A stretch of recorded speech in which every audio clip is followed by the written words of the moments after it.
Hey, it's Rich here. In this video, I'm going to show you my new setup for sleeping in my 2017 Honda CRV.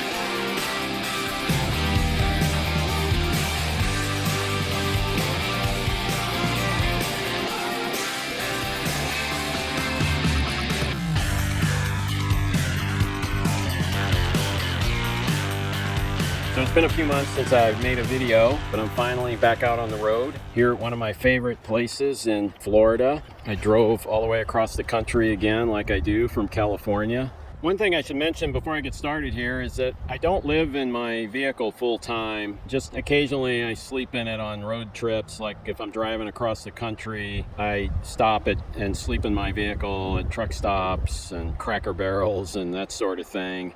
And so today I'm going to show you my new setup for sleeping in my 2017 Honda CRV. And we'll open it up here. And there it is. So I've made several videos about sleeping in my CRV. The biggest change that I've made, if you've watched any of my previous videos, is that I've moved the bed now to the other side. I used to have the bed on the right side behind the passenger seat, but now I have it on the left side behind the driver's seat. One of the reasons I moved the bed to the other side is because I wanted to leave one of the rear seats in the up position, not folded down so I could sit in it. And in a Honda CRV, the driver's side rear seat is wider and includes the center, and then the passenger rear seat is much smaller, as you can see. And it turns out that the driver's side rear seat is 24 inches wide, which is exactly the width of my bed. The foam cushion I use for my mattress is 24 inches wide.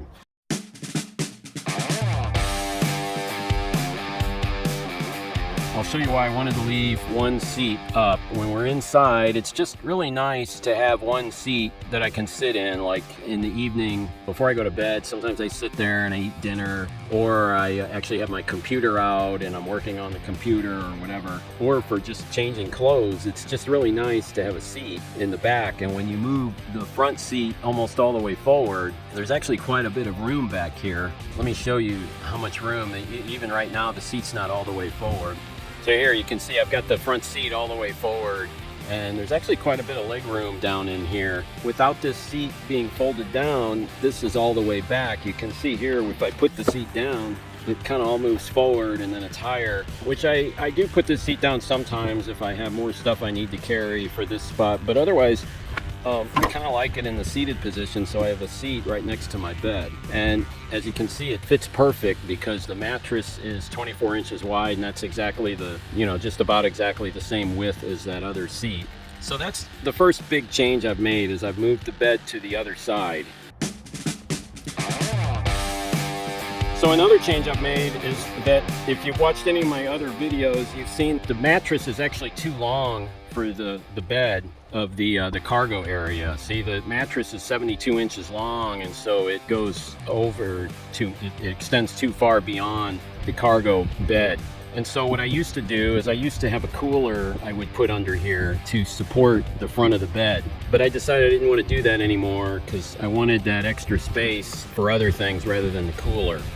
And so now what I do is, to support the bed, what I do is I have this piece of plywood under here.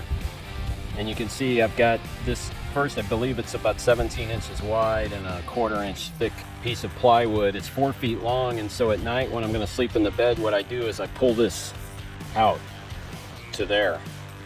And because it's 4 feet long, back this direction, that's like the middle part of my body is on the wood, and so it keeps it down. And so now when I put the mattress down, it's pretty solid up here for where my head is. And so that's how I support now the front of the mattress. And as you can see, there's still plenty of room underneath here for storing whatever I need to store underneath there. I also have another piece of wood, a second one, a narrower one, so that I could pull this one up to where the console is, and so these two are different lengths. But I'm finding I really don't even need this one, that this is kind of enough to support it. So sometimes I use that one, sometimes I don't. I'm still kind of working with it to figure out how exactly I want to do it. I may go to just using one big wider piece of wood.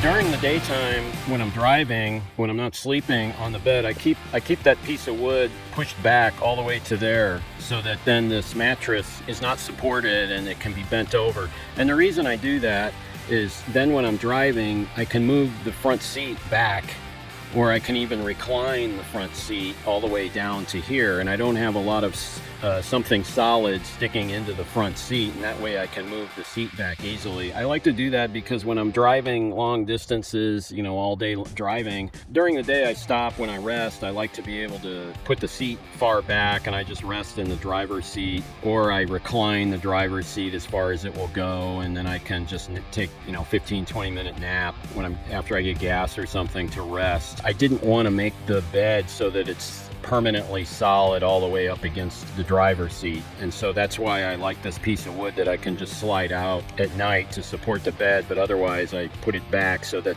then I have this space to move the seat back and forth. The other big change I've made that's just really been a game changer for me is this shelf that I put on. This has just been great. I can't tell you how much I like this now. So if you watched, I think the first video I made a little over a year ago about sleeping in my car, I had talked about having some sort of shelf up against the roof, the ceiling of the car, so at night I could stuff things up there and get out of the way. And this is actually what I've come up with, is this shelf. Basically, it uses the notch. If you know a CRV, there's a cargo cover that goes here that goes into these notches, and you put the cover in, it's black, and then you can pull the cover, it's solid to I think it's just to hide anything you have stored in your cargo area. It's really just to make things hidden so you can't see anything valuable that may be in the cargo area. This is a standard closet pole for a closet for hanging clothes, and I cut it the exact length so that it stays pretty tight in those notches. And as you can see, it's over there I have it into that one, and then I had to make this one, was a little harder to make, and I'm still not real happy with this. It's a lot thinner pole, and I cut it to go in these notches here the exact length so that it jams into those notches where the cargo cover goes. And it's a lot thinner pole. Luckily I have it tied here, which helps a lot to support things in one of the cargo tie down things up there, and I use this rope, and so this is really what keeps this piece of wood from breaking when I get a lot of weight on this thing. I mean, that supports it pretty well. What I use this shelf for mainly, when I'm driving, I don't put much up here because I think that would be dangerous. Something sitting up here, if the car stops suddenly, things would really fly forward into the back of my head all the way to the front. So I don't really use this when I'm driving. The big thing I use it for is at night. If anybody who's ever tried to sleep in a car, I mean, you just have so much stuff. There's just so much stuff, and you're always looking for a place to put stuff. And so at night I can just pile just tons of stuff on this shelf and still have my bed full, leg room, everything I need to sleep in my bed, and I can just move stuff up onto this shelf and get it out of the way at night. And I've found that I don't even really need a window cover for the back window anymore. When I get so much stuff piled on this shelf at night, it actually blocks the back window enough that I really don't even feel like I need to cover it. So that's the main thing I use it for, just to get things out of the way. During the day when I'm driving, I tend to just throw things on my bed, and there's just stuff everywhere. When you're traveling, you have a lot of backpacks and bags and all kinds of things, and so it's just been so great. I can't tell you how much I like this shelf, just to put things up there at night. I'm still trying to figure out exactly how I want to, make the shelf for the long term. Right now, I wanted to have some sort of netting on here. I don't really want like a solid piece of wood here because I like to be able to see through the shelf. That way when I'm standing here, I can see through it and I don't have to like constantly bend over to see what's back here under it. I can see everything, you know, until I pile stuff on there. And so I wanted some sort of netting for the shelf. I wasn't able to find any yet, and so this is just a really long piece of rope that I wrapped around it a bunch of times. For now, it's actually working good. The fact that it does this and is flexible in a way, that's kind of good because things tend to sit up here easier. They sink into the shelf and they stay up there rather than just a flat shelf like a solid piece of wood. So eventually I want to find netting or a mesh, something to cover it. I want to be able to see through it. When I figure it out, maybe I'll make another video about what I do for that. So I'm still kind of figuring it out, but the shelf has really been a game changer for me. Here's the view with the back hatch down. And like I said, sometimes I pile so much stuff on the shelf at night that I don't even need to cover the back window. There's so much stuff you can't see in it anyway. It just totally blocks the window. And then you can see, I mean, I have plenty of leg room for the bed underneath there. One thing I want to do that I discovered is you can see there's actually quite a bit of distance between the back of the shelf and the window. So I'm still trying to figure it out. I think I want to actually extend it. Still use this as a support, but then have something that can extend the shelf even closer to the window. That would just give the shelf just a huge amount of surface area to just pile stuff up there. One thing I should note is I get a lot of questions about how tall I am and how big of a person could sleep in here. I'm only 5'6" tall, so that's one of the reasons this works so well for me. The mattress I use, this foam mattress, is 72 inches long. And so for me, I guess I'm 66 inches long. So it's plenty big. There's the foam I use, 3 inches thick foam mattress. And it's 24 inches wide and 72 inches long. And as you can see, it just barely fits. It's right snug up against the console, and it's pretty much snug against the back.